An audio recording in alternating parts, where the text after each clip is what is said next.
Bueno, entonces comenzaríamos preguntándote lo más básico, los datos generales. ¿Cuál es tu nombre completo?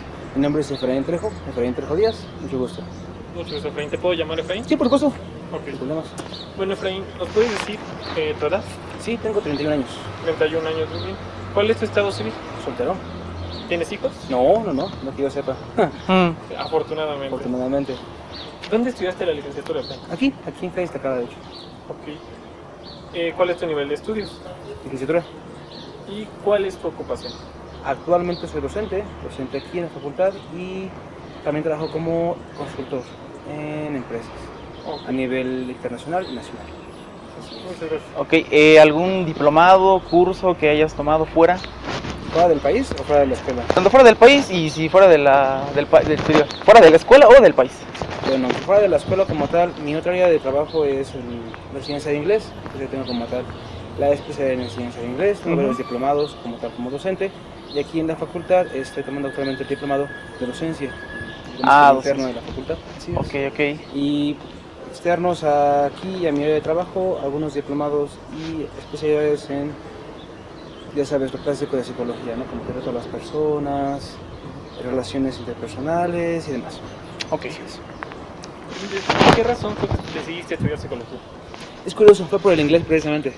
Es una larga historia hecha corta. Mi plan era ser originalmente ingeniero. Tuve un accidente, me fracturé la pierna. Estuve como 2 años en muletas, me dijeron que iban a cortar el pie, que tenía que cambiar de área de trabajo. Y entonces tuve tiempo de estudiar inglés, aparte de lo que había aprendido el idioma. Cuando estaba ya en ciencia de idiomas me di cuenta que hay muchas cosas de aprendizaje y demás que tienen que ver con psicología. Me llamó la atención la psicología y empecé a estudiar psicología. Es como que todo el ciclo. No con tanto circunstancias. Así es. Y una vez ya te estudié, ¿qué fue lo que te llevó a estudiar el área en la que decidiste enfocarte? ¿O por qué te llevó a enfocarte en esta área? Bueno, precisamente igual, relacionado con el idioma, por larga historia también hay ciertas agencias que se dedican a las clases, especialmente a ciertas personas que tienen circunstancias económicas o políticas que les hacen así como que no pueden ir a tomar clase a una escuela. Entonces yo empecé a dar clase en ese tipo de áreas, yendo a casas o como tutor especializado. En mi agencia, posteriormente, cuando se enteraron que estaba estudiando psicología, me dieron la opción de subir un poco más en el escalafón, digámoslo así, si me dedicaba más a la psicología organizacional. Y entonces decidí enfocarme en eso. Como ya tenía como que contacto, me inscribí. Como una especie de oferta. Exactamente. ¿Y te gusta bastante el área? Sí, por supuesto, es muy bonita, muy interesante.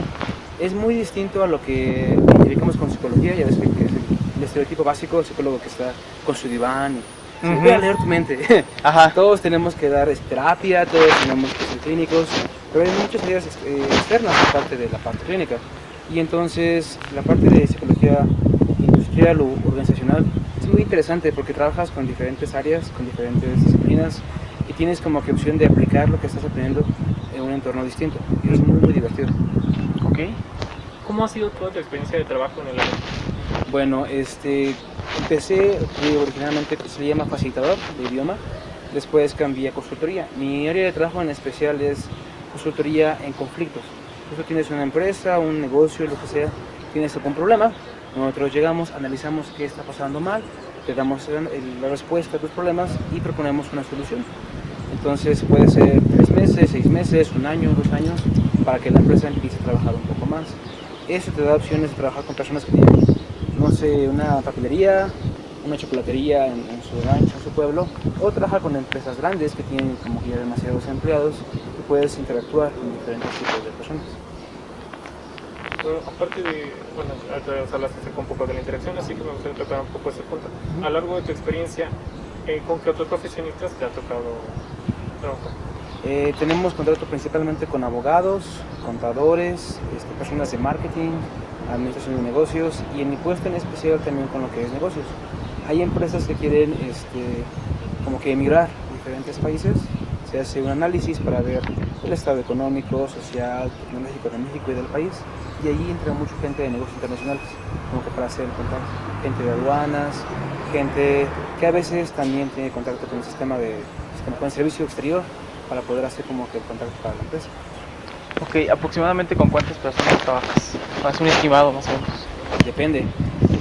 Todo depende del tipo de trabajo y de las circunstancias. Por ejemplo, si yo voy a una empresa pequeña, trabajamos 4 o 5 personas y resultamos el asunto en una semana o un día, si es rápido. Pero si es una empresa más grande, pueden ser 50, 60 personas, tardar ahí 3 meses, 4 meses. Lo máximo que hemos tardado en un lugar han sido 2 años, de que iniciamos el proceso y la empresa como que se salvó. Sí ves que hay diferentes lugares como por ejemplo Sears o Blockbuster que han estado a punto de quebrar porque no, bueno, que han quebrado porque no se han adaptado al sistema. Entonces trabajamos con empresas de ese tipo para como que hacer la remodelación, la reestructuración de su sistema y puedan empezar a trabajar. Esto lleva, te digo, 2, 3 años más o menos y una cantidad más grande de personas. Sí, claro, claro. A lo largo de ese tiempo que has tenido de experiencia, en qué lugares has trabajado? ¿Conocidos? Porque, Los que se, más bien, digamos, acerca de tu experiencia, prácticamente cualquier porque lugar. es ¿Dónde que has sí, trabajado? prácticamente cualquier lugar que pueda como que hacer el pago del servicio. La agencia es el contacto, entonces el servicio es como que un paquete completo. Si tu empresa es pequeña y no requieres mucha gente, el servicio puede ser realmente muy económico. Si la empresa es más grande y requieres más personas, va a ser muy caro. Entonces hemos trabajado desde lugares como dulcerías, papelerías, chocolaterías, en lugares alejados como Villa del Carbón o Nicolás Romero, así de la ciudad, o también empresas grandes. La última empresa para la que trabajamos fue Jumex, hace aproximadamente 6 meses. Entonces, puede ser desde lugares muy pequeños hasta lugares más amplios. En esas empresas están, te digo, Jumex, Siemens, Coca, está Motorola, Microsoft y algunas escuelas, porque también tenemos contacto con escuelas, entonces, especialmente colegios particulares, también a veces requieren como que el servicio, y también hay escuelas como Anáhuac o La Salle con las que hemos podido participar. Mencionas que eres consultor. Así es. Entonces, ¿has trabajado siempre en esta consultoría o has trabajado en otros espacios referentes a la organizacional antes? No, nada más con ellos. Mi gran parte de mi experiencia ha sido con ellos porque, bueno, larga historia, también me gusta mucho la parte de la docencia y decidí concentrarme un poco más a esa área. Entonces, como ya tenía con ellos la experiencia y estaba en contacto, he decidido seguir trabajando con ellos el tiempo que me dediqué a estar. Ok, y en este equipo, ¿como cuántos psicólogos hay aparte de ti? Supongo que hay más. ¿Cuántos son aproximadamente? Volvemos a lo mismo, depende del tamaño. Si es algo pequeño, con 2, 3 es suficiente. Si es algo más grande, hemos llegado a ser hasta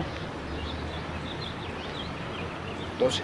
12. 12 en nuestro equipo. Así ¿Y es. cómo es la relación que tú llegas a tener, digamos, con los contadores, con los abogados, con los psicólogos?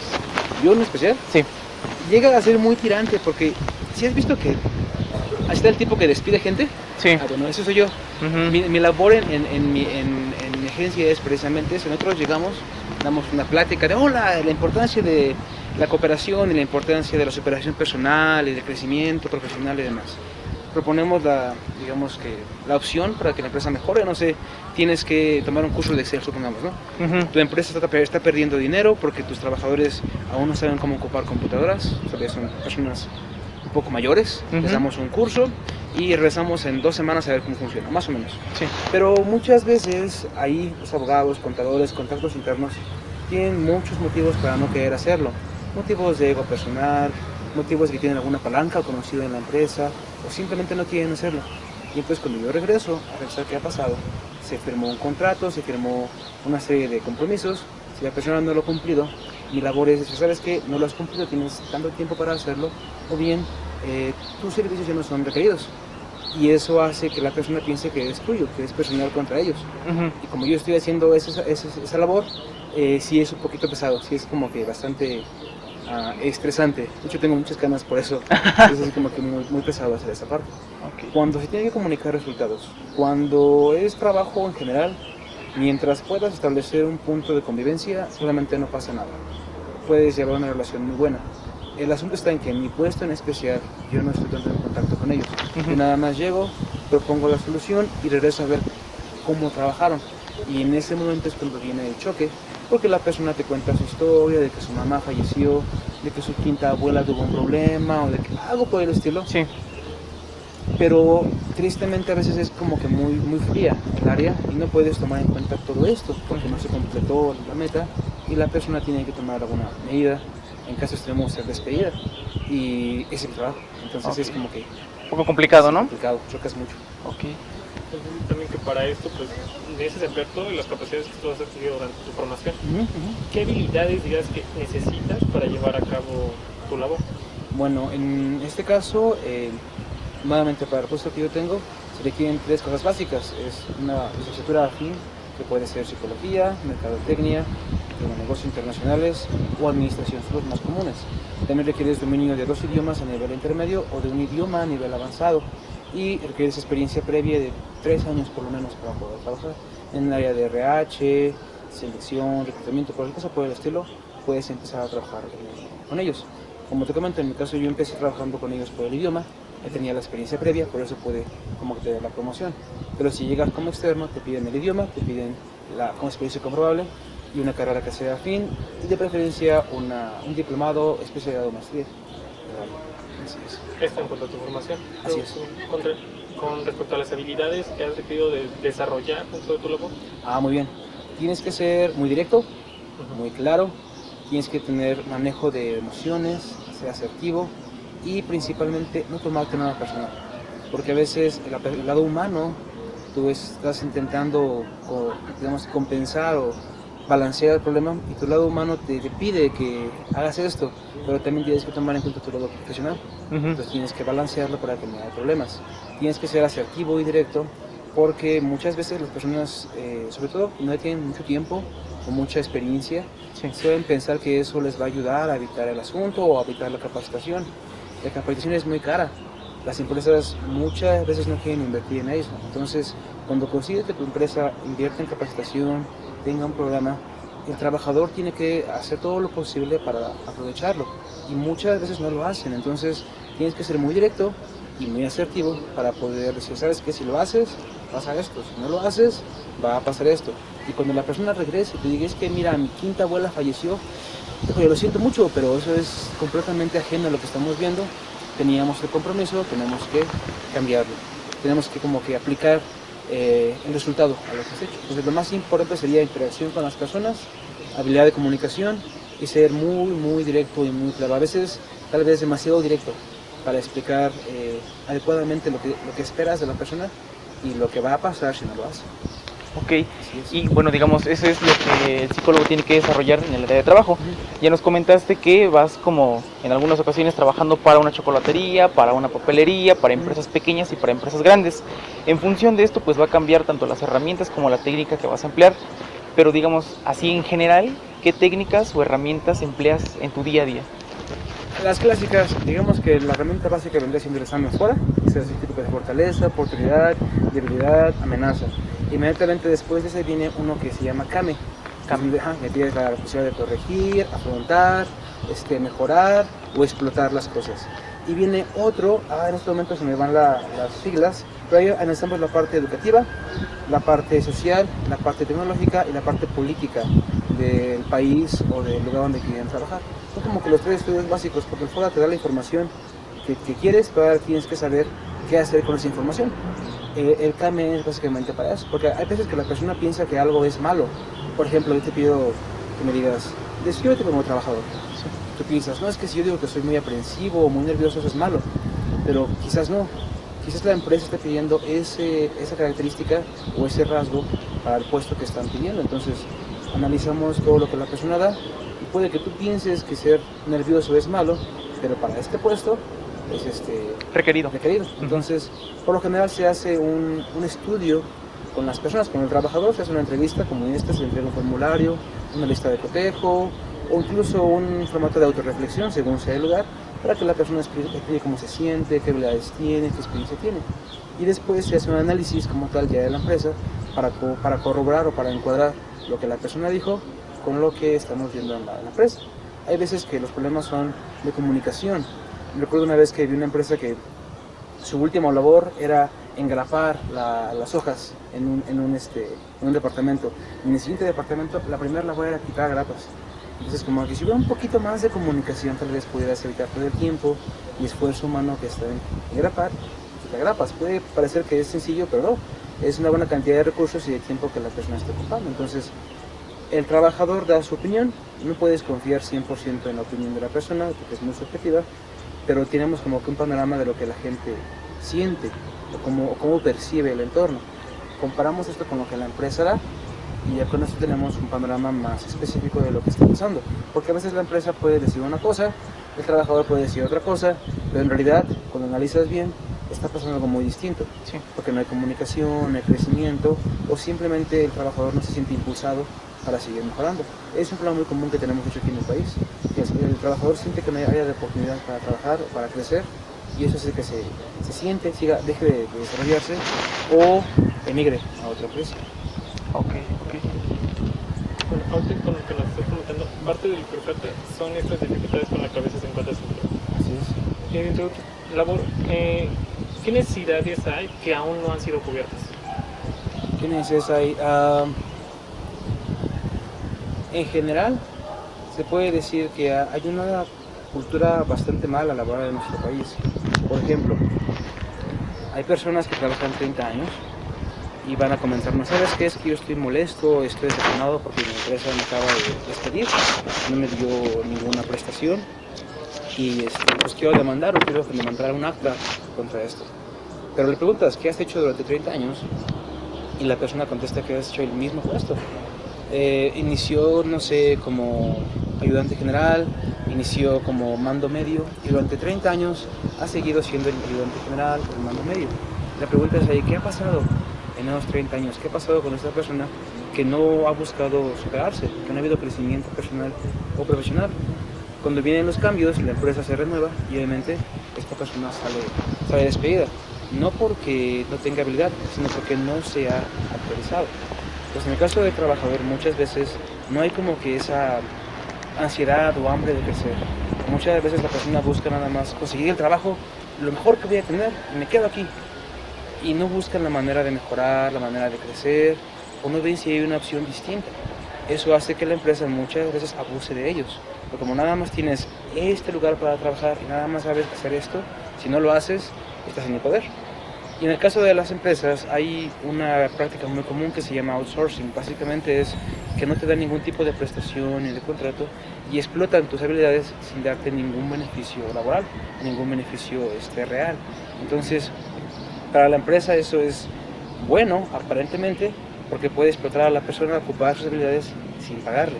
Pero a largo plazo, si tú como trabajador que estás en outsourcing sigues desarrollándote y tienes más capacidades, vas a cobrar cada vez más y la empresa no va a tener tiempo o capacidad económica para pagar lo que estás pidiendo.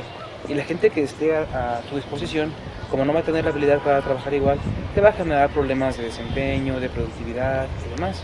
Entonces, si hubiera una ley que regulara un poco mejor la práctica del outsourcing, si hubiera una cultura laboral más de crecimiento en las personas, se entendiera por qué es importante seguirse preparando, seguirse desarrollando, posiblemente balancearía mucho mejor la situación.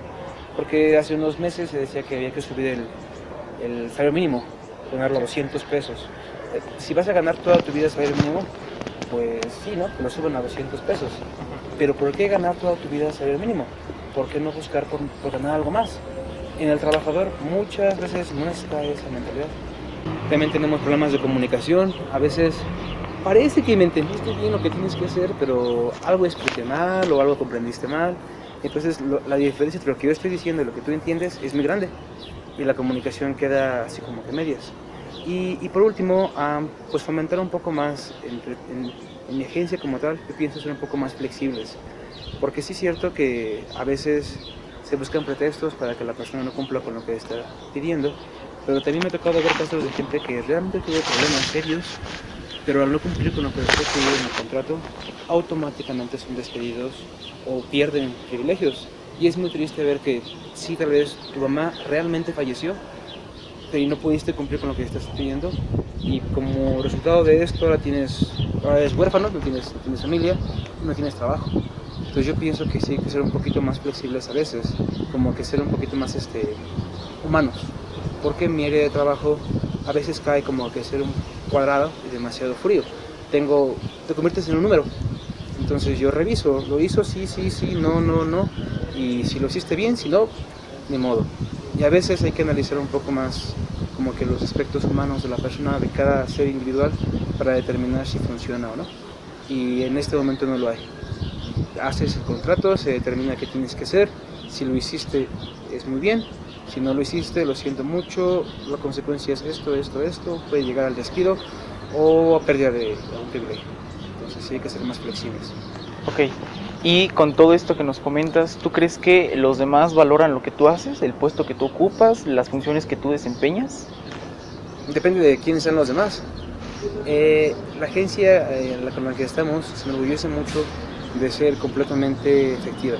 Nosotros llegamos y prometemos hacer pago, prometemos que con ese pago, con ese presupuesto, mientras la solución no llegue completamente a su fin, no toque fondo, vamos a seguir enviando gente y consultores hasta que la circunstancia esté mejor. Entonces, el cobro es obviamente relativamente grande, pero la agencia se enorgullece de que siempre tenemos como que 100% de eficiencia, somos muy eficientes en esa área. Entonces, para mis jefes supongo que sí, porque tenemos un equipo de trabajo ya bien definido, todos tenemos habilidades en especial y pueden confiar en que si decimos en 15 días lo vamos a hacer, en 15 días lo hacemos, porque buscamos la manera de complementar tiempos y de apuntalar problemas. Para las personas con las que trabajamos, no siempre. ¿Por qué? Porque, digamos, yo llego y estoy en cierta empresa, yo no me comunico con el trabajador, con el operativo. Yo me comunico con la persona que va a estar al mando de ellos, sea un mando medio o un mando más alto.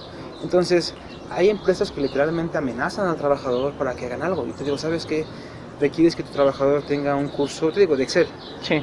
Y la empresa puede decir, ¿sabes qué? Pues te vamos a dar un bono para que tomes tu curso, o lo puedes tomar en tus vacaciones, o tienes un poco de tiempo extra o libre para tomarlo. O sea, tienes que venir a trabajar de 7 a 8 y parte de tu horario laboral va a ser tomar tu curso de las 7 de la mañana a las 9 de la mañana, no pasa nada.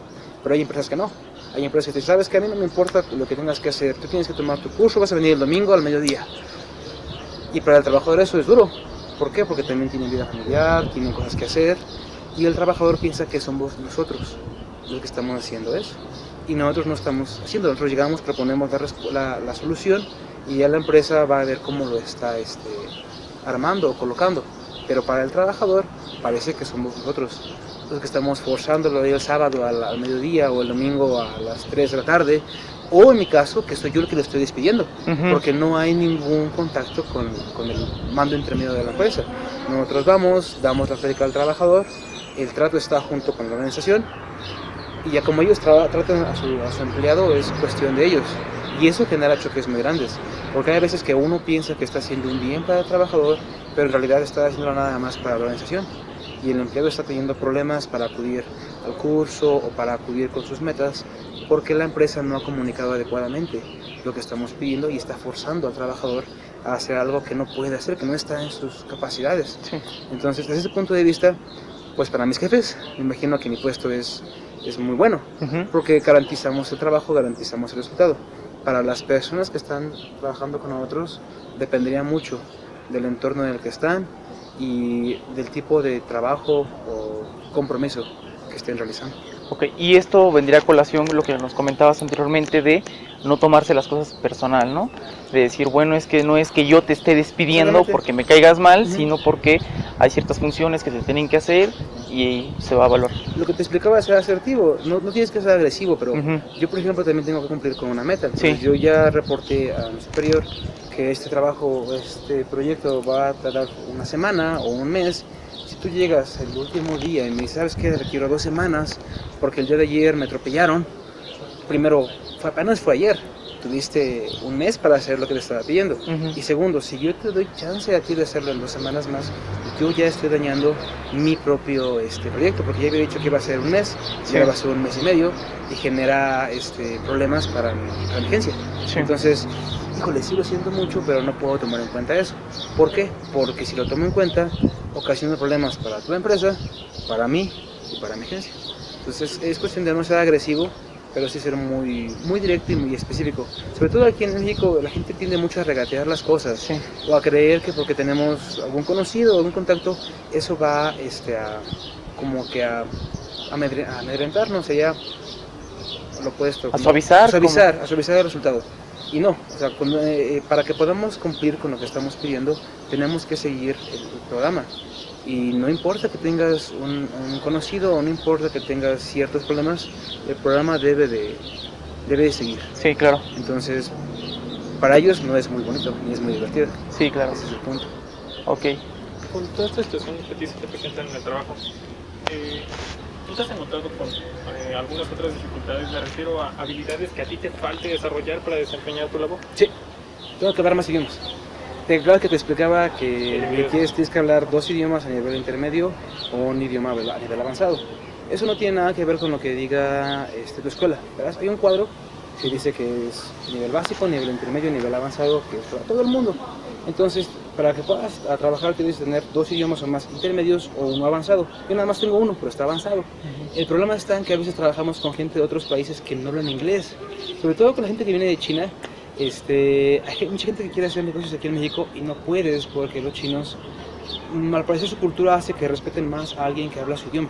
Entonces, si tú te comunicas con un chino en inglés o te comunicas con un chino, en mandarín en este caso, tienes más respeto de parte de ellos si lo haces en chino que si lo haces en inglés.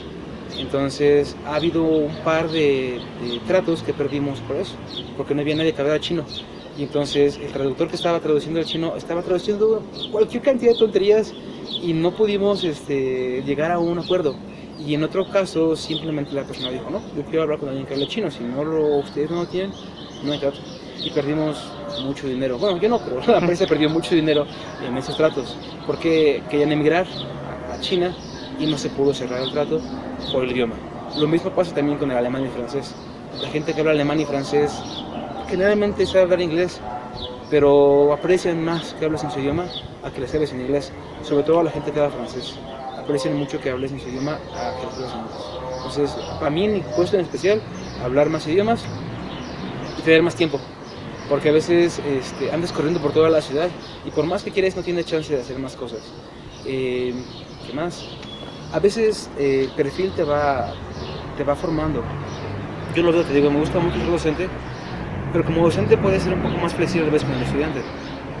Y a veces me doy cuenta de que te vuelves como que ya demasiado estricto, demasiado cuadrado, así de, no, te dije que tenías que hacer el trabajo para hoy, no entregaste ni modo, muere. Es como que, no, puedes tal vez ser un poquito más flexible porque no todo es trabajo. Entonces diría que como los problemas más comunes, hablar más idiomas, tener más tiempo y poder separar a veces el trabajo. A veces es tanto trabajo que te enfrascas tanto que no puedes separar lo que es el trabajo de otras cosas. Es lo que pasa, de hecho, a veces. Me parece bastante llamativo esta parte del idioma porque tú estás diciendo que realmente se puede presentar una barrera cultural, ¿no? Sí. Ahora, con respecto al tiempo que también mencionaste, quisiera preguntar que si tu labor te permite llevar a cabo otras actividades ajenas al trabajo, es decir, tiempos, relaciones familiares, sentimentales. En este momento sí, originalmente no. Cuando yo comencé a trabajar con ellos, digo, una breve historia, llegué con ellos por parte del idioma y cuando empecé a trabajar como consultor había muchos trabajos y muchas cosas que hacer y si tú te dejas llevar, te absorbe completamente. Entonces hubo tiempo en el que estaba completamente enfrascado en trabajar con ellos de lunes a domingo. Los sábados tenía una actividad extra, pero nada más era el sábado todo el día y de lunes a domingo era completamente laboral. Ahora estoy buscando un poco más, como digo, el equilibrio. Ya tengo un poco más tiempo para mis pasatiempos, para mi vida personal. Me gusta mucho la docencia y busco dedicarme más a la parte docente que a la parte organizacional. Pero esto ha hecho que tenga que reducir el número de proyectos y el tiempo que trabajo con ellos. De hecho, ya este año estoy entrenando a 2 personas que podrían cubrir con mis labores, para que así yo pueda separarme un poco más y dedicarme más a otras cosas. Creo que ese es tal vez el problema más grande que tengo con esa labor. Es muy bonita, conoces a mucha gente que realmente a veces es muy pobre y dices, cielos, esta persona sí es pobre. Y gente que a veces tiene muchísimo poder económico y dices, wow, o sea, su casa tiene un baño del tamaño de mi edificio. Es enorme el poder económico que tiene, pero te absorbe demasiado tiempo y como es tan llamativo o tan lucrativo, porque también o sea, sí está bien pagado, no voy a negar, sigues trabajando y te absorbe completamente. Entonces, si no tienes cuidado, no tienes tiempo. Tienes que ser un poquito más balanceado. Y en mi caso el balance está en irlo dejando poco a poco para adaptarme a otras cosas y ocupar lo que he aprendido ahí para la parte docente y para otras labores. ¿Nos puedes decir cuál es tu horario laboral? En este momento, de lunes a viernes, de las 7 de la mañana a las 9 de la noche, más o menos. Eso quiere decir que me levanto como a las 5 o a las 4 y concluyo como a las 11, a las 12. Los sábados, que es mi día tranquilo, es de 7 de la mañana a 6 de la tarde. Igual me levanto como a las 5 y concluyo como a las 8. Y los domingos ya no trabajo, pero hubo un tiempo que trabajaba los domingos también. Pues sí, es como que bastante pesado. Y aparte, bueno, son las horas que te marca tu horario, ¿no? Pero supongo que puedes llevarte trabajo a casa. ¿Acostumbras llevarte trabajo a casa? No, afortunadamente no. De hecho, creo que esta vez es una de mis habilidades más interesantes. Yo me llevo el trabajo a casa porque me gusta hacerlo en el tiempo que está ahí. Lo malo es que a veces por no llevar trabajo a casa debes de quedarte ahí para poder acabar. O levantarte muy temprano, acostarte muy tarde para poder acabar el trabajo. Eso sí, en casa no me gusta tener trabajo porque es como que el único lugar que tengo de descanso. Entonces, si me llamas a casa o mandas un WhatsApp a las 2 de la mañana porque hay un problema con la empresa, te voy a decir, no sabes qué, mañana te doy, porque ya terminó mi horario. De hecho, es una de las cosas que más procuramos Dejar en claro. promover en el trabajador también. O sea, hay gente que te manda un mensaje a la 1 de la mañana porque su organización tiene un asunto y hay gente que le contestas ahora. Y es como que no, si tu trabajo es de 8 a 6 o de 8 a 8 o de 8 a 10, el tiempo que sea, tu trabajo es nada más a esa hora. Una vez que yo terminé, tienes que desconectarte de ellos. No puedes seguirlos oprimiendo de esa manera. Hay gente que, te digo, a las 3 de la mañana están mandando mensajes en algunas empresas y es como que, oye, tienen que dormir, Sí. no pueden hacer eso. Y procuramos promoverlo y tomarlo en cuenta. Acabo mi tiempo de trabajo y me desconecto. Lo malo es que a veces te desconectas nada más 4 o 5 horas porque ya empezó otra vez Sí. tu jornada. Sí, lo que nos comentabas de te duermes a las 12 y a las 4 te tienes que levantar y es muy poco. Pero con todo esto podrías decir, ¿te gusta tu trabajo? ¿No te gusta tu trabajo? Sí, por supuesto. Me gusta mucho porque te deja mucha experiencia, conoces a muchas personas y ves enfoques muy distintos de una situación. Sobre todo en psicología aprendemos que tenemos que ver como que diferentes alternativas o diferentes puntos de vista. Y siento que en este trabajo he aprendido mucho a ver eso, porque tienes que verlo desde el punto de vista del trabajador, desde el punto de vista de la empresa, desde un punto de vista personal, que sea ético, y entender que no nada más es mover una cosa, sino que tienes que tomar en cuenta el contexto político, social, a veces incluso religioso del trabajador, de la empresa, para poder hacer una propuesta útil. Entonces, de que me gusta, de que lo recomiendo mucho. Pero curiosamente me gusta más la docencia. La docencia. Sí, Ok, me llama la atención. ok, y podrías decir, ¿tu trabajo es bien remunerado? Con Sí. todo lo que tienes que hacer, tú dirías, bueno, ¿es justo el pago que se me da? Sí y no. Sí, porque si hablas únicamente de aspecto económico, sí se gana muy bien, según el tipo de empresa. Los proyectos más grandes se cobran generalmente en dólares y tu pago generalmente es en dólares. Entonces, pues sí es bueno, Sí, por ese punto de vista. No, porque a veces tienes el problema de que tienes el dinero, pero no lo puedes usar. A veces estás tan cansado que ya no puedes hacer nada con el dinero. Y en lo personal, pues es algo muy personal, sí, claro. yo prefiero tener más tiempo para aprovechar lo que he trabajado a nada más tener el dinero ahí. Entonces, sí ganas bien, sí tienes buena posibilidad de hacer una buena vida con este tipo de trabajo, pero requieres como que mucho esfuerzo. Entonces, balanceándolo, lo que te pagan es más de lo que trabajas, pero muchas veces no siempre vale la pena tener el dinero si no tienes el tiempo para usarlo. Claro. Ese No. es el punto. ¿Podrías decir, no sé si sea posible, cuánto es lo que ganas? En este momento estoy ganando poco, pero cuando empecé a trabajar, creo que fue en el 2016, 2015, 2014, que fueron los años más productivos, digámoslo así, eran aproximadamente 15, 20 mil pesos semanales. Es una cantidad buena de dinero, tomando en cuenta que el país está bastante pobre. Sí, yo creo que Entonces, sí. sí ganaba bien en ese momento porque te estaban haciendo el pago en dólares. En aquel tiempo el peso estaba como a 12 pesos, 13 pesos el dólar, y estaba ganando aproximadamente 2.000, 2.500 dólares semanales. Entonces, pues, sí es bueno porque te pagan por horas y las horas te pagan por dólares. Entonces, si yo trabajaba, no sé, 10 horas y se me estaba pagando cada hora a 40 horas, en un día eran 400 dólares. Multiplica eso por 7 días y tienes la cantidad. La multiplica eso por 12, 13 pesos y ya tienes la cantidad semanal.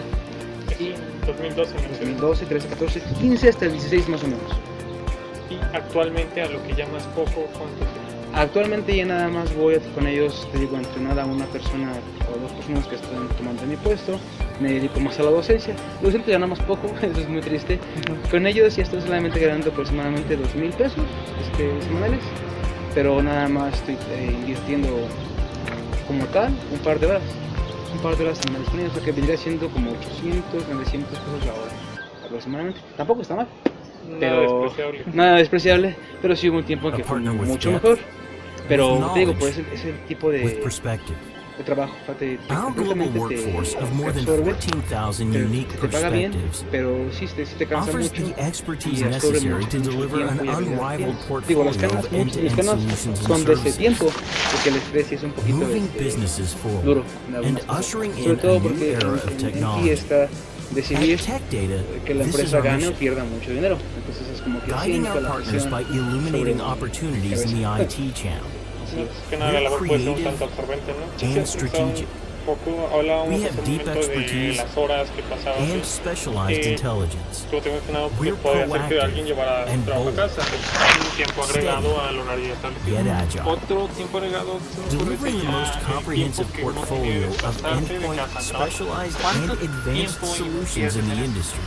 Fíjate que eso es lo más curioso, porque And the complex. justamente cuando ganaba más, gastaba Each más of en us transporte y understands ese the tipo de cosas. profound Hay impact veces que technology tienes que has pagar. on En the way ese tiempo we no de Uber, live, pagabas un taxi connect, y el transporte era grow, muy and advance. bajo And together, promedio. we enable Tenían you que to pagar un navigate café, the ever-changing landscape. Atizapán, ¿verdad? Por el estilo. Pagar el transporte del taxi era 1 hora y media de tiempo y el pago del taxi para poder llegar. Entonces, del tiempo que inviertes, digamos que dedicaba 12 horas que dedicaba al trabajo, como una tercera parte, unas 4 horas eran más o menos para el business. Bastante. Sobre todo porque a veces también llegabas a la agencia y le decías, ¿sabes qué? Hay un problema en Guadalajara, hay un problema en Sinaloa. Súbete al avión y nos vamos. Entonces te subías al avión y viajabas, llegabas al lugar y regresabas luego en un día.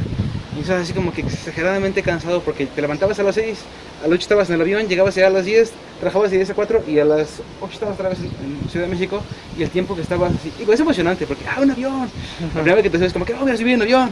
Pero ya cuando va como la quinta o la sexta vez es como que, híjole, qué emocionante. Sí gastas como una tercera parte, un 30-40% del tiempo en desplazamiento. Y mucho dinero, porque así como ganas, gastas. Eso es lo malo. A veces parecía que ganarás más, pero a veces tienes que pasar en muchos lugares. El trabajo era a las 7 de la mañana, 7 a 8, y luego otra vez hasta las 6, 8 de la noche. Entonces en el tiempo intermedio tenías que comer, divertirte, hacer algo. Y hay lugares en los que un café y un pan te cuestan 200, 300 pesos. Entonces ahí estaba tu ganancia.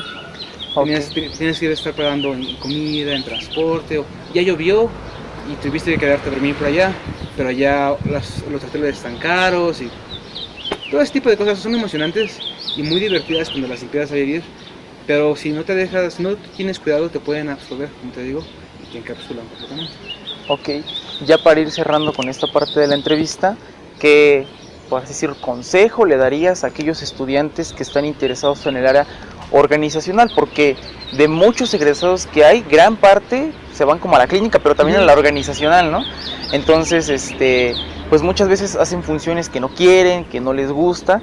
Tu caso, digamos, podemos decir que es como de éxito, por todo lo que nos comentas. Es divertido, sí, bonito. Pero, ¿qué consejo le darías a los estudiantes que están interesados en el día de mañana que salgan, trabajar como psicólogo organizacional? Primero sería estudiar idiomas, porque sí es muy útil. El inglés es el básico, después de seguiría alemán, francés, chino, si quieren aprender chino. Segundo sería analizar. Creo que en todas las áreas de la psicología a veces caemos en el problema de que nos vamos a una sola cosa. Entonces yo pienso, psicología clínica es únicamente la parte terapéutica, psicología social únicamente la parte de investigación y cosas por el estilo. Entonces a veces pensamos que la parte de psicología organizacional es únicamente trabajar en recursos humanos, trabajar en capacitación, selección de personal, pero no es cierto. Realmente hay muchas áreas de trabajo bien remuneradas que puedes aprovechar si tienes disponibilidad de tiempo, si tienes preparación y si sabes que existen.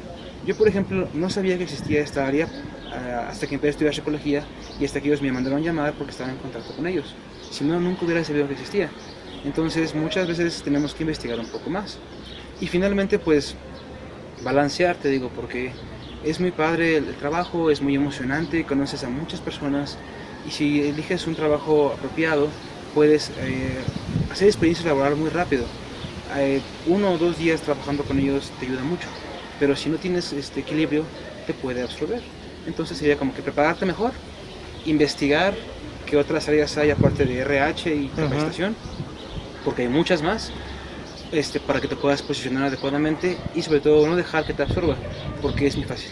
Sí. Es muy emocionante, pero también es muy absorbente. Ok. ¿Alguna cosa que quieras agregar? Bueno, de hecho quisiera preguntar, ahorita que mencionaste de que pues tú conociste de esta manera esta área. Seguramente en algún punto llevaste alguna revisión de la teoría. Así es. ¿Con qué te has encontrado en tu trabajo que contrasta con la teoría? Que dices, es que no es como lo dicen los libros. No es como lo dicen los libros. El problema más común que tengo es que los libros no te explican o no ahondan en la reacción de la persona, de la contraparte. Entonces, por ejemplo, te dicen, va a ser tu foda, el clásico foda. Y tú esperas que la persona vaya a ser sincera y vaya a poner la información que va. Pero en el 90% de las veces no pasa. Y también a los libros no te explican que a veces tienes que tomar una parte, como que una posición ética.